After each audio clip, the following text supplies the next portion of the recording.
Olá, amigos do Multiplica, eu sou o Antenor, nós estamos falando sobre autossuficiência. Se você não teve a oportunidade de ouvir os primeiros 2 podcasts, nós falamos que a autossuficiência é um problema sério, uma doença grave da alma do ser humano, principalmente nesse século, onde a pessoa acha que ela não precisa de Deus, ela vive na realidade numa cultura de dúvidas e a fé é só uma coisa relativa para ela. Claro que no desespero a gente muitas vezes corre para esse Deus, não é mesmo? Mas não precisamos esperar esse momento, esse tempo difícil, de trevas, de tragédias. A Bíblia nos ensina que Deus é bom, Deus quer o melhor para nós e Deus é fiel. Então nós podemos contar na bondade e na fidelidade de Deus. Ele é um Deus que, lá o salmista já fala, ele é cheio de misericórdia e de amor. E quando ele faz uma promessa, ele cumpre a promessa dele. Então Deus é bom, Deus é fiel. E os atributos de Deus são vistos não somente nas Escrituras, na Bíblia, mas ao nosso redor também. A própria natureza expressa o poder de Deus, o amor de Deus, a criatividade de Deus, a bondade de Deus de nos oferecer todo esse universo, um planeta onde nós vivemos, onde nós existimos, e maravilhoso. Felizmente, nós é que acabamos prejudicando, inclusive, aquilo que Deus nos dá de bom, não é mesmo? Mas Deus é bom, e quando eu esqueço desses atributos de Deus, veja só, eu acabo vivendo uma vida autossuficiente, e isso pode me levar à morte espiritual. E a primeira coisa que acontece é que eu me torno uma pessoa orgulhosa e eu deixo de depender de Deus. Se você tirar um tempinho, você vai ouvir esses 2 podcasts onde eu falo exatamente sobre isso. Agora, nesse último podcast, falando sobre autossuficiência, eu queria falar sobre o pessimismo. Por quê? Porque quando eu me torno autossuficiente, eu também corro um sério risco de me tornar uma pessoa pessimista. Bem, talvez você esteja aí do outro lado dizendo, não, eu não. Eu não preciso de Deus, não confio nesse Deus, não tenho fé nesse Deus, sou inclusive um ateu e não sou uma pessoa pessimista. Tá bom, enquanto as coisas estiverem indo bem para você, beleza. Mas eu sei de uma coisa, que nem todos os dias são dias bons para nós. E de vez em quando nós temos que enfrentar desafios, nós temos que enfrentar problemas, tragédias, infelizmente, também batem à nossa porta. E aí? E aí onde eu vejo o desespero, as dúvidas e o desencorajamento na vida das pessoas. Tem, inclusive, para ilustrar, uma história no livro de Números, capítulo 13, onde Deus envia 12 espias para pesquisarem, para fazerem um balanço daquela terra prometida que Deus estaria dando ao seu povo, os judeus, depois de saírem do Egito. E isso é fato histórico. Depois de atravessarem o Mar Vermelho, Deus falou, olha, a terra está ali, envie 12 espias, fique ali 40 dias e depois tragam um relatório para o resto do povo, os outros 2 milhões de judeus que estavam ali na beira da terra prometida, no deserto, esperando a entrada.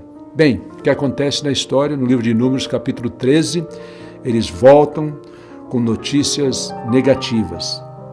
De fato, tinha alguma coisa boa ali no relatório. Eles dizem, a terra é maravilhosa, mana leite e mel, os cachos de uvas precisam ser carregados por 2 homens, é uma coisa incrível, muito fértil, mas as cidades são grandes, fortificadas, com muros, com muralhas, o povo é gigante. E veja só qual o final do relatório deles. Diz o seguinte, e nós vimos ali os gigantes e perto deles nos sentíamos tão pequenos como gafanhotos para eles e também parecíamos para nós mesmos como gafanhotos.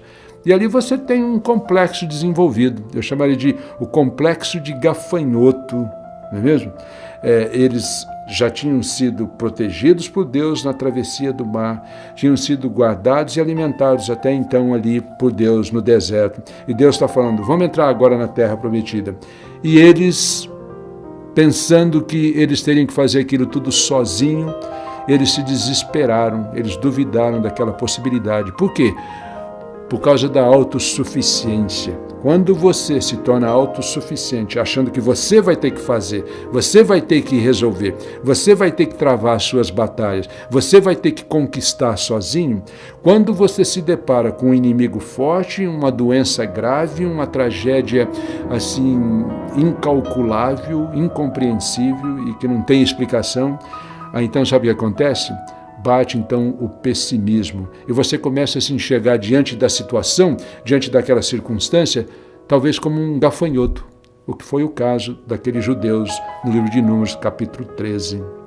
E uma coisa, se você esperar o pior, você nunca ficará desapontado, algo que eu ouvi algum tempo atrás. E realmente, se você sempre espera o pior, claro que a gente tem que estar preparado para dificuldades na vida, mas se você é o tipo da pessoa negativa, pessimista, que está sempre esperando o pior, então você nunca vai ficar desapontado, porque as coisas, de fato, irão acontecer assim. E lembre de uma coisa, que as grandes conquistas e grandes mudanças neste mundo vieram de corações otimistas e ousados e corajosos.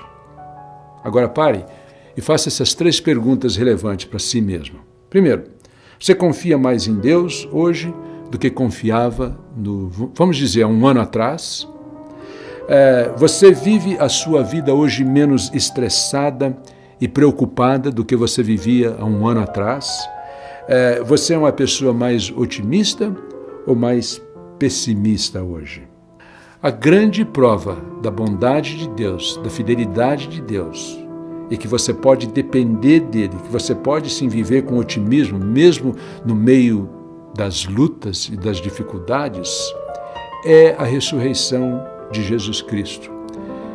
Todos acharam que ali o caso estava perdido, que todo aquele movimento tinha se acabado, quando Jesus foi pendurado naquela cruz. E houve um tempo de silêncio, inclusive.